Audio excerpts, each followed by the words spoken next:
I was born in Poland, a very, very poor part of Poland. We have no running water, some parts, not even any electricity. But eventually I had moved to England because my mom, she got remarried. She got married to a man in England, and I had no idea I had already a brother and sister and so forth. So when I came to England, I was about 6 years old. They had a real dad, and he wasn't my father. And I was always getting beatings and always being mistreated, always cast aside. They always got brand new this and brand new that, and I never did. And I started to get myself into drugs at a very early age. I started smoking cigarettes. Then it went on to, other things.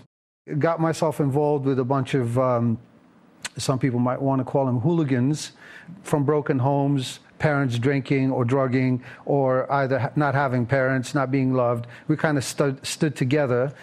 We started to experiment with different drugs, LSD, all types of hallucinogenics, all kinds of drugs. I left my house at about 14 years old. I couldn't get on with my mother. I brought home a machine gun home. My mother and my stepfather at that time, they weren't getting on. There was money quarrels and all this, and lots of it was because of me. Well, he's big and he should this and he should that, and he's not mine, and all this kind of stuff, my dad would say. So I was really rejected. So I figured, right, I'm the man in the house. I brought home a machine gun, and my mother just flipped out. She just said, no, why can't you be normal like other kids and all this? And I said, well, look, I'm the man in the house. I'm going to take care of things. Well, that led me into further things. That led me into later on knowing big drug dealers. We're talking about, you'd walk into somebody's house and it was like a marketplace. $80,000 worth of drugs, any drug you wanted. And my life was just reckless. It was reckless. I've been in a coma from drugs. I've actually even tried suicide, and I figured, right, who cares about me? It just became one of those things that if I live, fine. If I don't, fine. Ain't no big deal. Nobody's going to miss me because my family doesn't miss me anyways. So I figured I'd shoot myself, and I did. I came to this one point in my life where I was just above the law. I wasn't afraid of anybody. I had the protection of really, really important people that liked me. I was a very sincere person. If I said I was going to do something, I went and did it. And I was just a loose cannon. I mean, the police were actually afraid of me to a point, the ones that knew me. And what had happened was I just kind of, I said to myself, well, I can do anything. Nobody can do nothing to me. They can't touch me. They can't this, they can't that. We went to one place, came back home, counted the money, smoked a couple of joints, drank a few beers, and then went to do the next robbery. When I did the next robbery, I actually got caught because I had to fire the gun into the floor to get the people's attention, and somebody had called the police. They arrested me. I went to jail. They fingerprinted me, booked me, and whatnot. And I was charged with 2 armed robberies in the first degree, 2 robberies in the first degree, 2 unlawful restraints in the first degree, 2 endangerments with a firearm in the first degree, and carrying a firearm in the first degree. In America, it holds 65 years.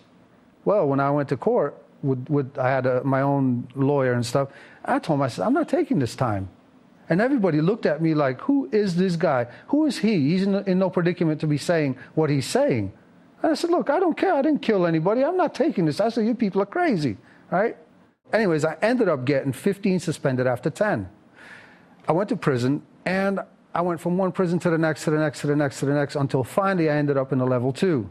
In the meantime, my mother disowned me, my brother, my sister, everybody, all my friends. You know how they say all for one and all, one for all? That's a bunch of rubbish. I said, right, okay, 2 o'clock came by. Everybody was pretty much sleeping. It was dark. I got on my knees. I said, you know what, God, if you can forgive me. I said, I'm a mess. I said, a bulldozer couldn't get me out of this. Not you, not all the saints, not all the angels put together could get me out of this mess. It's a wrong thing to tell God, but it's the right thing. I didn't feel no bolt of lightning, no nothing. And I went to sleep. Next morning, I got up. I got right back into my station, which was, I was the head of the laundry department, doing my laundry, finishing up this book. And I was at the last page, and it was a true an account of people that had miracles in their lives. I said, you know what, God? I said, you've done all these wonderful things for these people, right? I said, why don't you make one of these pages flip for me? I'd be happy if somebody runs by just to create the breeze. And as soon as I said it, this guy, Butch, came in, a friend of mine. He said, George, it's the most beautiful day out. It's a cool, breezy day. The sun is shining. There's little raindrops, and there's the most beautiful rainbow. I just kind of looked at him. I said, man, what? I said, I don't care about rainbows. I don't care about the day. I said, I'm in prison, acting tough and all this, right? He walked away. And another guy had come over, Joe, this big guy. We used to weightlift a little bit. And he says, George, you got to go and check out this rainbow. By now I'm saying, listen, what is up with this rainbow? I said, what's going on here? I looked at the far window and I saw like a beam of light. It was bright. And I looked at the clock. It said 8:30 p.m., right? I said, this is very strange. But something had told me, said, go to the window and just check out this rainbow before somebody else comes to tell you about it. So as I walked up to this great big bulletproof glass window, a voice that was in my ears, not in my thoughts, in my ears said, well, what do you think? And I just saw this most majestic rainbow. It was a full arch. If my arm was about this much longer, I'd be able to touch it. And the colors were so brilliant. And this voice said, well, what do you think? Do you like it? And I started looking around. I said, maybe it's all the drugs that I've done. I'm finally flipping out. I'm finally having a flashback from all the drugs. I said, this is not the right place. This is not the right time. I'm in prison. This can't be happening to me. And the voice said again, says, well, what do you think? I've chosen all the right colors and I've painted it all for you. And I just said, God, is that you? And he said, well, you haven't told me whether you like it. And I said, God, you know what? I said, why would you want to do something like that for me? I said, because you know what? Nobody's ever done anything for me. And the Lord told me, he said, you know why? Because I love you.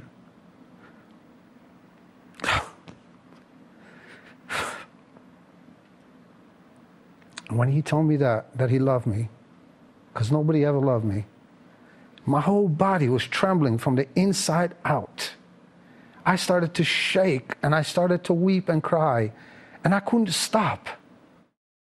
It took me about 20 minutes to get my thoughts together, to get myself together, and I was crying. I didn't want anybody to see me because I was the president of a gang. I walked back to my station because I didn't want the guards to miss me. And I said to myself, this is crazy. I said, God is talking to me. My sister's acting strange. I said, what else is going to happen? As the night progressed and we all finally ended up going to bed, I woke up the next morning. The same guy that gave me a book, he said to me, he said, George, he says, I have a surprise for you. In my mind, I'm saying, how many more surprises can I get? I said, this is unbelievable. He gave me a Bible. And I opened up this Bible. And it came alive in my hands. And I was standing in front of all these gang members. And they knew me. And I said, check this out. I said, you know what? This book is alive. I said, this is unbelievable. Every time I turned a page and wherever I put my finger, it landed on God. Except I saw God's name this big when the book was only this big. And these people, they looked at me, they said, you're crazy. I said, I'm not crazy. He said, you're on drugs. I'm not on drugs. I said, this is alive. This book is... And I started to devour this book. I started to read, and I've never read the most beautiful words of love that was in this beautiful book, which is called the Holy Bible. I sat there every single night from 10:30 till 3 o'clock in the morning. Now, I didn't know that the Holy Spirit was sitting with me, and I was in floods of tears. Now, when my sister came to see me again, I was telling her about Jesus. And my sister started to weep. She said, who has been teaching you this? I said, God. She said, what do you mean? I said, well, God and I, we sit together till 3 o'clock. She said, you what? Now, she thought I was nuts. I said, yeah, God and I, we sit together till 3 o'clock in the morning, and he's been teaching me this. So she says, well, you know what? She says, do you mind if I bring Mom? I said, no, I don't care, because now, remember, my mother, she's disowned me. My mother came down with her husband, her new husband and stuff, and everybody sat around. I didn't know that the presence of God was upon me. And he was all around us. Everybody at the table was weeping. My mother, she couldn't believe. And my mother right now, she's totally convinced. She says, I don't know what happened to my son, but he's not the same